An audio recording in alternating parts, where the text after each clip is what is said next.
ಏನು ಮುಂದೆ ಗೊತ್ತಾಗೋದಿಲ್ಲ ಅಂತಲೇ ಹೇಳ್ಬೋದು. ಈಗ ಸ್ವಲ್ಪ ಈ ಟೈಮಲ್ಲಿ ಹೈ ಪ್ರೈಸ್ ಕೊಟ್ಟು ತೊಗೊಂತೀರಾ, ಇನ್ವೆಸ್ಟ್ ಮಾಡಬೇಕಾದ್ರೆ ಯೋಚನೆ ಮಾಡಿ ಈ ಟೈಮಲ್ಲಿ. ಓಕೆ, ಹಾಗೆಯೇ ಈ ಒಂದು ಹಿಸ್ಟೋರಿಕಲ್ ಗೋಲ್ಡ್ ಒಂದು ಹಿಸ್ಟ್ರಿನ ನೋಡೋಣ ಕ್ವಿಕ್ಕಾಗಿ.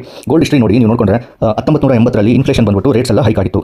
ಓಕೆ, ಇದು 2011ರಲ್ಲಿ ಯೂರೋ ಕ್ರೈಸಿಸ್ ಆಗಿರೋದ್ರಿಂದ ಒಂದು ಟೇಪರಿಂಗ್ ಎಫೆಕ್ಟ್ ಬಂದಿತ್ತು ಗೋಲ್ಡಲ್ಲಿ. ಓಕೆ, ಈ ಒಂದು ಗ್ರಾಫ್ನ ನೋಡಿಕೊಂಡ್ರೆ ನೀವು ನಿಮ್ಗೆ ಯಾವಾಗ ಗೋಲ್ಡ್ ಕ್ರಾಶ್ ಆಗಿದೆ, ಯಾವಾಗ ಜಾಸ್ತಿ ಆಗಿದೆ ಅಂತ ಹೇಳಿ ನಿಮಗೆ ಡೀಟೇಲ್ಸ್ ಸಿಗುತ್ತೆ. 2020ರಲ್ಲಿ ಏನಾಯಿತು, ಗೋಲ್ಡ್ ರಿಕವರಿ ಆಯಿತು. ಯಾಕೆಂತಂದರೆ ಸ್ಟಾಕ್ ಮಾರ್ಕೆಟಲ್ಲಿ ಎಲ್ಲರೂ ದುಡ್ಡು ತಗೊಂಡ್ಬಿಟ್ರು, ಅವಾಗ ಗೋಲ್ಡಲ್ಲಿ ದುಡ್ಡು ಹಾಕಿದ್ರು. ಅಲ್ಲಿಂದ 2020ರಿಂದ ಇಲ್ಲಿವರೆಗೂ ನೀವು ಯಾರಾದರೂ ಗೋಲ್ಡಲ್ಲಿ ಇನ್ವೆಸ್ಟ್ ಮಾಡಿದರೆ ಎಷ್ಟು ರಿಟರ್ನ್ಸ್ ಅಂತ ನೀವು ಈಗ ಯೋಚನೆ ಮಾಡ್ಬೋದು. ಓಕೆ, ಎಷ್ಟು ಡಬಲ್ ಅಲ್ಲ, ಒಂದು 5 ಪಟ್ಟು ರಿಟರ್ನ್ಸ್ ಕೂಡ ಕೊಟ್ಟೋಗ್ಬಿಟ್ಟಿದೆ ಆಲ್ರೆಡಿ ಗೋಲ್ಡ್. ಸೊ ಈಗ 2025ರಲ್ಲಿ ಒಂದು ಜಿಯೋ ಪಾಲಿಟಿಕಲ್ ಟೆನ್ಷನ್ ಅಂತ ಹೇಳ್ಬೋದು. ಓಕೆ, ಜಿಯೋ ಪಾಲಿಟಿಕ್ಸ್ ಟೆನ್ಷನ್ ಅಂತ ಹೇಳಿದ್ರೆ ಈಗ ಪ್ರಾಫಿಟ್ ಬುಕಿಂಗ್ ಆಗ್ತಾ ಇದೆ ಅಂತಂದ್ರೆ ನೋಡಿ, ಈಗ ಟ್ರಂಪ್ ಏನು ಮಾಡ್ತಾ ಇದ್ದಾನಲ್ವಾ 2025ರಲ್ಲಿ, ಇದರಿಂದ ಗೋಲ್ಡ್ ರೇಟ್ ಇನ್ನೂ ಮೇಲ್ಗಡೆ ಹೋಯಿತು, ತುಂಬ ಮೇಲ್ಗಡೆ ಹೋಯಿತು. ಒಂದು 10 ವರ್ಷದಲ್ಲಿ ಹೋಗಬೇಕಾಗಿರ್ತಕ್ಕಂಥ ಗೋಲ್ಡ್ ಪ್ರೈಸ್ ರೀಚ್ ಆಗಬೇಕಾಗಿರ್ತಕ್ಕಂಥ ಗೋಲ್ಡಿನ ಬೆಲೆ ಒಂದು ಸ್ಲೋ ಆಗಿ ರೀಚ್ ಆಗಬೇಕಾಗಿತ್ತು. ಒಂದೇ ವರ್ಷದಲ್ಲಿ ಈ ಒಂದು ಸ್ಟಾಕ್ ಮಾರ್ಕೆಟ್ ಅನ್ಸರ್ಟನಿಟಿಯಿಂದ ಮತ್ತು ಒಂದು ಜಿಯೋ ಪಾಲಿಟಿಕ್ಸ್ ಅಂತಂದ್ರೆ ಒಂದು ರಾಜಕೀಯ ದೇಶಗಳ ಮಧ್ಯೆ ರಾಜಕೀಯ ಬೆಳವಣಿಗೆಗಳಿಂದ, ಚೈನಾ ಮತ್ತು ಯುಎಸ್ನ ಒಂದು ಸಂಘರ್ಷದಿಂದ ಗೋಲ್ಡಿನ ಬೆಲೆ ತುಂಬ ಜಾಸ್ತಿ ಆಗ್ತಾ ಹೋಗ್ತಾನೆ ಇದೆ. One of the safest Heaven ಅಂತ ಹೇಳ್ಬೋದು. ಹಾಗೆ ಇದನ್ನು ಫಾಲೋ ಮಾಡ್ತಾ ಇರೋದು ಸಿಲ್ವರ್ ಕೂಡ ಈಗ ಇದನ್ನು ಫಾಲೋ ಮಾಡ್ತಾ ಇದೆ. ಅದನ್ನು ಕೂಡ ಗಮನದಲ್ಲಿ ಇಟ್ಕೊಳ್ಳಿ. ಯಾರಾದರೂ ಗೋಲ್ಡ್ ಸಿಲ್ವರಲ್ಲಿ ಇನ್ವೆಸ್ಟ್ ಮಾಡೋರು ಗೋಲ್ಡ್ ಬೀಸು ಸಿಲ್ವರ್ ಬೀಸು ಅಂತ ಬರುತ್ತೆ, ಅದರಲ್ಲಿ ಇನ್ವೆಸ್ಟ್ ಮಾಡಬಹುದು. ಹಾಗೆ ನಾನು not a registered advisor, buy sell advice ಕೊಡೋದಿಲ್ಲ. ನಿಮ್ಮ ಒಂದು ಅನಾಲಿಸಿಸ್ ಪ್ರಕಾರ ಇನ್ವೆಸ್ಟ್ ಮಾಡೋದಿದ್ರೆ ಮಾಡಬಹುದು.